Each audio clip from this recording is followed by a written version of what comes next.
Hello friends, welcome to Sumathi's kitchen. வணக்கம். இன்னைக்கு நாம பார்க்க போறது ஒரு side dish. இது ஒரு North Indian side dish.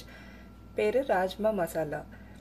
ராஜ்மாங்கிறது இந்த மாதிரி ரெட் கிட்னி பீன்ஸ்மாங்க இங்கிலீஷ்ல.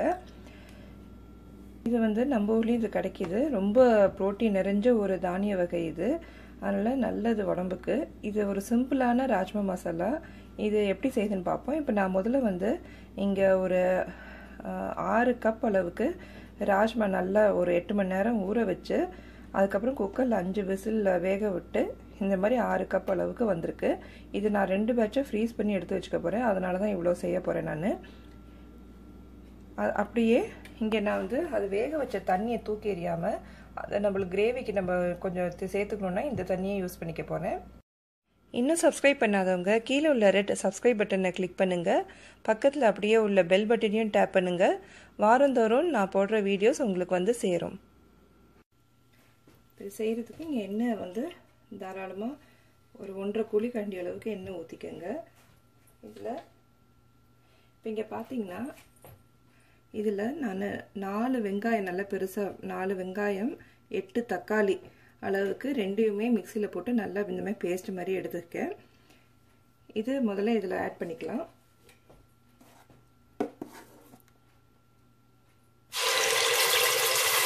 இது நல்லா ஊற்றியாச்சு. இப்போ இதோட இஞ்சி பூண்டு பேஸ்ட் நல்லா 2 டீஸ்பூன் அளவுக்கு,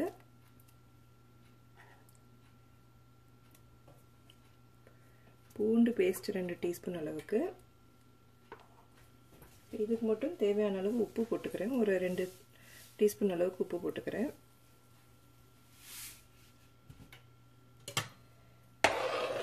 நல்லா கலக்கி விட்டு நல்லா இந்த தக்காளி வெங்காயம் இஞ்சி பூண்டு பேஸ்ட் போட்டிருக்கோம்ல அந்த வாசனையெல்லாம் போகிற வரைக்கும் கொஞ்சம் நேரம் மூடி போட்டு வேக வச்சுக்கோங்க. ஏன்னா தெளிக்க ஆரம்பிக்கும் தக்காளி இருக்கிறதுனால. இப்போ மூடி போட்டு வேக வச்சுக்கலாம். மூடி போட்டதுக்கு முன்னாடி இதுக்கு தேவையான அளவு தண்ணி கொஞ்சம் யூஸ் பண்ணிப்போம். ஏன்னா நல்லா கொதிக்கும் போதே தண்ணி இருக்கட்டும். இப்போ நான் இந்த வேக வச்ச தண்ணியை இதுக்கு ஆட் பண்ணிக்கிறேன். இது நீங்கள் முதல்ல வந்து தண்ணி இப்போ வெங்காயம் தக்காளி வந்து தண்ணி சேர்க்காம இந்த எண்ணெயில் போட்டு நல்லா வதக்கிட்டு அதுக்கப்புறம் இஞ்சி பூண்டு பேஸ்ட்டும் போட்டு வதக்கிட்டு செய்யலாம். ஆனால் அது வந்து உங்களுக்கு கொஞ்சம் நேரம் நீங்கள் அதை ஸ்டிர் பண்ணிக்கிட்டே இருக்கணும். இந்த மாதிரி நம்ம போட்டு மூடி போட்டு வச்சுட்டோன்னா அந்த வாசனை போயிடும். கொஞ்சம் இது இந்த மெத்தட் ஈஸியாக இருக்குது. அதனால் நான் எப்போது இந்த மாதிரி செய்கிறேன். இப்போ மூடி போட்டுட்டு நல்லா இஞ்சி பூண்டு வாடை போனோன்னா அப்புறமா திறந்து பார்ப்போம். ஒரு 5 நிமிஷம் ஆயிருக்கும்.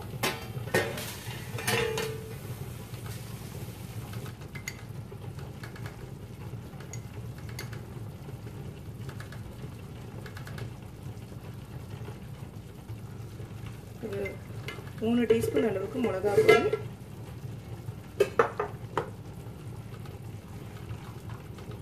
அதில் பாதி கொத்தமல்லி பொடி, அதாவது 1.5 டீஸ்பூன் அளவுக்கு போட்டுக்கிறேன். 1/2 டீஸ்பூன் மஞ்சள் பொடி, கரம் மசாலா பொடி 3 டீஸ்பூன்.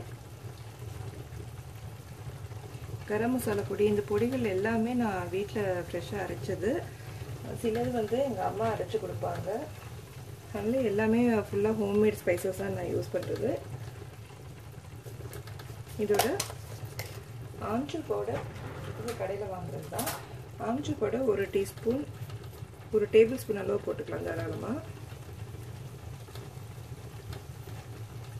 ஏற்கனவே போட்டுருந்தோம், அதனால் இப்போ கொஞ்சமாக தான் ஆட் பண்ணிக்கிறேன். நல்லா மிக்ஸ் பண்ணிக்கோங்க. இந்த மிளகா பொடியெல்லாம் நல்லா இந்த வாசனை போகிற வரைக்கும் அப்படி நம்ம மூடி போட்டு வேக வைக்கலாம். அதுக்கு முன்னாடி இங்கே பாருங்கள், இது நல்லா திக்காக இருக்குது. அதனால் நான் இன்னும் கொஞ்சம் தண்ணி இதோட ஆட் பண்ணிக்க போகிறேன். தண்ணினா நான் சொன்ன மாதிரி அந்த வேக வச்ச தண்ணி தான் இப்போ இதோட ஆட் பண்ணிக்கிறேன்.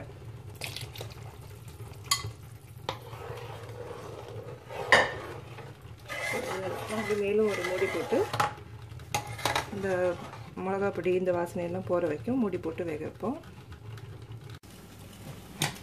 இது 10 நிமிஷம் வேகும். மசாலா ஸ்மெல்லாம் போயிருக்கும். இப்போ நீங்கள் இந்த மாதிரி பார்த்தாலே உங்களுக்கு அந்த வாசனையே உங்களுக்கு தெரியும், இந்த ரா ஸ்மெல் இருக்காது. ஆனால் இந்த நல்ல இந்த மசாலாலாம் உங்களுக்கு ஸ்மெல் போயிடுச்சுன்னு அர்த்தம். இப்போ இந்த ஸ்டேஜில் பாருங்கள் ஓரளவுக்கு இந்த மாதிரி கெட்டியாக இருக்குது. இதுவே இப்போ நம்ம இந்த வேக வச்சுருக்க ராஜ்மா எல்லாத்தையும் ஆட் பண்ணிக்கலாம்.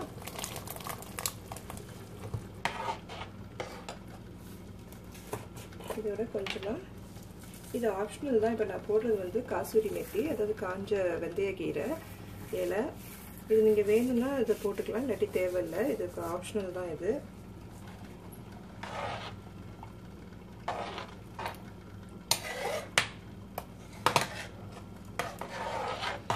இப்போ இன்றைக்கி நான் சொல்லியிருக்க அளவு வந்து இப்போ நீங்கள் வீட்டில் ஏதாவது பார்ட்டி இருந்ததுன்னா தாராளமாக இது வந்து ஒரு 4 ஃபேமிலி வராங்க, நீங்கள் பல டிஷ் பண்ணுறீங்க அப்படின்னா இது ஒரு டிஷ்ஷாக நீங்கள் வச்சுக்கலாம். இந்த அளவு சரியாக இருக்கும் உங்களுக்கு. இது ராஜ்மா மசாலா வந்து சிம்பிளான ஒரு மசாலா, எங்கள் அம்மா எனக்கு சொல்லி கொடுத்தது. North Indian dish. இது வந்து நீங்கள் ரோட்டி, பராட்டா, நான், இந்த மாதிரி புல்காய், மல்லி ரொட்டி, இந்த மாதிரி எந்த வகையான அந்த சப்பாத்தி வெரைட்டிஸுக்கு நீங்கள் தொட்டு சாப்பிட நல்லாயிருக்கும். இன்றைக்கி நைட் நான் இங்கே சப்பாத்தி போட போகிறேன், அதனால் இந்த மசாலா இப்போ பண்ணுறேன். இப்போ கொதி வந்துடுச்சு. இதில் கொத்தமல்லி கட் பண்ணி போட்டுக்கலாம்.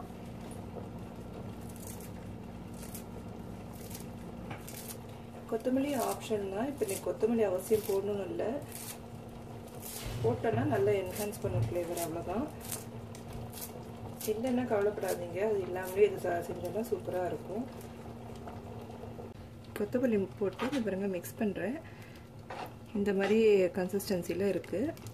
இப்போ நீங்கள் இதை ஆறுனதுக்கப்புறம் இன்னும் கொஞ்சம் விட கெட்டியாகும். போகல நீங்கள் பார்ட்டிக்கு செய்கிறதா இருந்தால் இதை விட இன்னும் கொஞ்சம் டைல்யூட்டடாக வைங்க. ஏன்னா இப்போ நீங்கள் மார்னிங் செஞ்சுட்டு ஈவினிங் பார்ட்டிக்காக பண்ணிங்கன்னா இன்னும் கெட்டி போடும், அதனால் கொஞ்சம் டைல்யூட்டடாக வைங்க. இப்போ இது வந்து சரியான கன்சிஸ்டன்சியில் இருக்குது.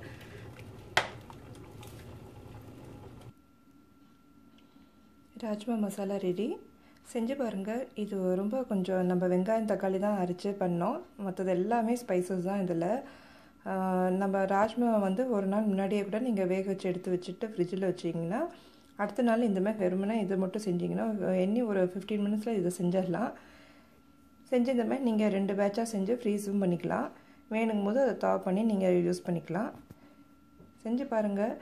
இது ஒரு சுவையான சத்தான ராஜ்மா மசாலா. பிடிச்சிருந்தால் மறக்காமல் உங்கள் ஃபீட்பேக்கையும் கொடுங்க. இது வரைக்கும் வீடியோ பார்த்ததுக்கு நன்றி, வணக்கம்.